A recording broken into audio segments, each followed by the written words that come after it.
सेठी धना छात्र नेता इनसो आज तमाम भिवानी के पूर्व छात्र नेता और फिलहाल में मौजूद छात्र नेता तमाम छात्र संगठनों से, NUCI से, इनसो से और सामाजिक छात्र संगठनों से सभी छात्र साथी यहाँ इकट्ठे हुए हैं। और HAU में हमारे छात्र साथियों के साथ जो लाठीचार्ज हुआ है, जो दुर्व्यवहार हुआ है, जो प्रशासन ने उनके साथ गलत किया है, उनके साथ हुए व्यवहार को लेकर आज VC कंबोज का पुतला फूका गया है। और हमारी मांगे हैं कि तुरंत प्रभाव से हरियाणा सरकार इस मामले में संज्ञान ले, मुख्यमंत्री और महामहिम राज्यपाल जी अगुवाई करके छात्रों की आवाज़ को सुने और तुरंत प्रभाव से VC HAU कंबोज को निष्कासित करें और उनका इस्तीफा मंजूर दें। काफी दिनों से चल रहे हैं ये, लेकिन अभी तक उनका कोई समाधान नहीं निकल रहा। तो क्या रणनीति रहेगी? समाधान की बात मैं आपको बता दूं, पिछले काफ़ी दिनों से HAU में हमारे छात्र साथी स्थल पर मौजूद हैं और बिल्कुल चट्टान की तरह मजबूत और एक साथ एकजुट तमाम छात्र संगठन उनके साथ खड़े हैं। और ये बात मैं हरियाणा सरकार के कानों तक भी बता दूं, कहीं हरियाणा सरकार के कानों में मैल जमा बैठा है, वो अपना मैल तुरंत प्रभाव से निकाल ले। एक उदाहरण मैं आपको देता हूं, जब बिहार में JP आंदोलन हुआ था तब भी किसी ने छात्रों की आवाज़ नहीं उठी थी। एक छात्र आंदोलन ने इस देश की सरकार को बदलने का काम किया था। ये BJP सरकार ये अपना वहम निकाल दे कि अब आप छात्रों की आवाज़ को नहीं सुनोगे तो आप ऐसे ही कुर्सी पे बैठे रहोगे। इस कुर्सी पे हम बैठाना भी जानते हैं और इस कुर्सी से हम खींच के नीचे बैठाना भी जानते हैं। जब युवा अंगड़ाई लेते हैं तो देश की व्यवस्था और सत्ता को बदलने का काम भी करते हैं। सिक्योरिटी पर कोई अधिकार नहीं है। हमने भी छात्र यूनिवर्सिटी में, हमारी यूनिवर्सिटी में तमाम हरियाणा भवन तक हमने सभी जगह प्रदर्शन किया है। पहले RSS के VC गुर्गे होते थे, वो डर कर यूनिवर्सिटी में पुलिस प्रशासन में बुला लेते थे। यूनिवर्सिटी प्रशासन ने जो सिक्योरिटी गार्ड लगा रखे हैं वो कहीं हाथापाई नहीं कर सकते। यहाँ यूनिवर्सिटी प्रशासन ने HAU में सिक्योरिटी गार्ड लगा रखे, उन्होंने अपने गुंडे छोड़ रखे RSS ने अपने। और VC RSS का गुंडा है और ये सोचता हो कच्छा पहनकर इन बच्चों को डरा देगा, उनकी आवाज़ दबा देगा तो ये अपना वहम निकाल दे। इस कुर्सी पर हाथ पकड़ के नीचे घसीट कर उसको लेके आएंगे, अपना इस्तीफा नहीं देंगे तो। अभी आप कह रहे थे कि युवा अंगड़ाई लेंगे, तो अभी तक युवाओं ने अंगड़ाई नहीं दी। जो तुगलकी फरमान सरकार ने यहाँ जो अनपढ़ लोग जो डिजर्व नहीं करते VC कुर्सी पर बैठना, उनको वहाँ पर बैठा रखा है। वो ये नहीं सोचते कि आप खुद के बच्चे भी किसी विश्वविद्यालय में पढ़ते होंगे। उनकी मांगों का उन बच्चों की मांग क्या थी? सकाई फंड की मांग थी। सकाई फंड जो आज तक HAU बनी तब से चलता आ रहा है, वो आज उन्होंने ऐसी क्या नौबत आ गई? क्या सरकार के पास पैसे खत्म हो गए कि सकाई फंड रोक दिया गया उनका? उस मांग को लेकर उन बच्चों ने, छात्रों ने प्रदर्शन किया था और उसके बदले में उनको क्या मिला? लाठीचार्ज और सिक्योरिटी गार्ड। और यहाँ तक प्रोफेसर भी, उसको शर्म आना चाहिए। टीचर को हमारे यहाँ शिक्षक को, गुरु को भगवान का दर्जा दिया है।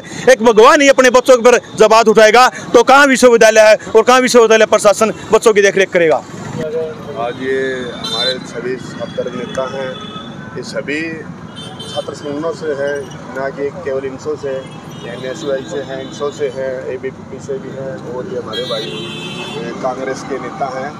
तो देखिए ये बिल्कुल गलत बात है। एक लोकतंत्र का नारा दिया जाता है, कहते हैं कि हम लोकतंत्र में रह रहे हैं। तो छात्र जो एक लोकतंत्र की सबसे छोटी इकाई है, जहाँ शुरुआत होती है किसी भी राजनीति की, किसी भी प्रशासनिक अधिकारी के, कहते पौध है वे, उन पे लाठीचार्ज करना, घायल करना। और जैसे भाई बता रहे थे कि अध्यापक ने भी वहाँ पे मारपीट की है, तो इससे शर्म की बात कोई नहीं है। बिल्कुल सरकार को इसमें एक संज्ञान लेना चाहिए और जो दोषी हैं, पुलिस वाले, कोई सिक्योरिटी गार्ड है, VC है या कोई अध्यापक है, कड़ी से कड़ी सज़ा उनको देनी चाहिए, उनको बर्खास्त करना चाहिए। और छात्रों की देखिए, कभी भी हकों की लड़ाई के लिए वे प्रदर्शन करते हैं, उनको पता होता है कल को वो कुछ गलत करेंगे तो उनका भविष्य अंधकार में होगा। तो ऐसा कोई मूर्ख नहीं होता जो बिना बात के कोई प्रदर्शन करेगा और करेगा। और कुलपति हैं, सिक्योरिटी गार्ड हैं या पुलिस अधिकारी, सबको सोचना चाहिए। उनके बच्चे भी किसी न किसी विद्यालय में, महाविद्यालय में, यूनिवर्सिटी में पढ़ते होंगे और वे खुद भी कभी ना कभी छात्र रहे होंगे। तो उनको सोचना चाहिए कि ऐसी कायरतापूर्ण, बर्बरतापूर्ण कार्यवाही नहीं करनी चाहिए। उनके हकों की आवाज़ को नहीं दबाना चाहिए। बैठ के किसी, अगर उनको नापत्ति है तो बैठ के समझाएं, अपने बच्चों की तरह समझाना चाहिए। और ये जो एक जुल्म किया है, सरकार को एक कड़ा संदेश देना चाहिए। भविष्य में ऐसी कोई भी अधिकारी हो, किसी भी संगठन का अधिकारी है, किसी भी यूनिवर्सिटी का अधिकारी है, कोई सिक्योरिटी गार्ड है, तो कंपनी को ही निष्कासित कर देना चाहिए कि उनको किसने हक दिया है कि सिक्योरिटी का मतलब है उनकी रक्षा करना, ना कि उनको भक्षण करना। तो सरकार से हमारी सभी छात्र संगठनों की मांग है और हमारी करणी सेना से हमारे भाइयों भी आए हुए हैं जिला अध्यक्ष कमिश्नर के, तो उन्होंने भी इनको समर्थन दिया है। तो हम चाहते हैं कि सब दोषियों के खिलाफ कड़ी से कड़ी कार्रवाई हो और उन छात्रों की जो मांग है उनको माना जाए और उनसे माफ़ी मांगी जाए। प्रधानमंत्री मोदी मेक इन इंडिया की बात करते हैं, वही छात्रों पर अत्याचार हो रहे, क्या कहेंगे इस बारे में? किस तरह? देखिए, ये तो उनके जो नुमाइंदे हैं उनको सोचना चाहिए वो क्या नारा देते हैं और क्या अमल में आ रहा है। इसमें कोई मोदी है या कोई अन्य सरकार है, कोई भी सरकार है। छात्र तो एक छात्र हैं। छात्र कहते हैं मंदिर में जाने वाले पुजारी हैं, एक पूजा करने वाले हैं, तो एक शिक्षा का मंदिर बोला जाता है। तो कोई पुजारियों पे, तो भक्तों पे ही ऐसा जुल्म होगा तो फिर कहाँ की वे मंदिर रहेंगे, कहाँ की वो शिक्षा रहेगी? आगे फिर वे क्या, आप खुद अंदाजा लगा सकते हो आगे उनका भविष्य किस प्रकार से, किस दिशा में जाएगा। अगर मानी जाती है तो आगामी क्या रूपरेखा? आगामी रूपरेखा ये है, वहाँ पे प्रदर्शन है तो हम जिले वाइज एक प्रदर्शन करेंगे और ऐसा ना हो कि ना माने। हम तो आशा कर रहे हैं सभी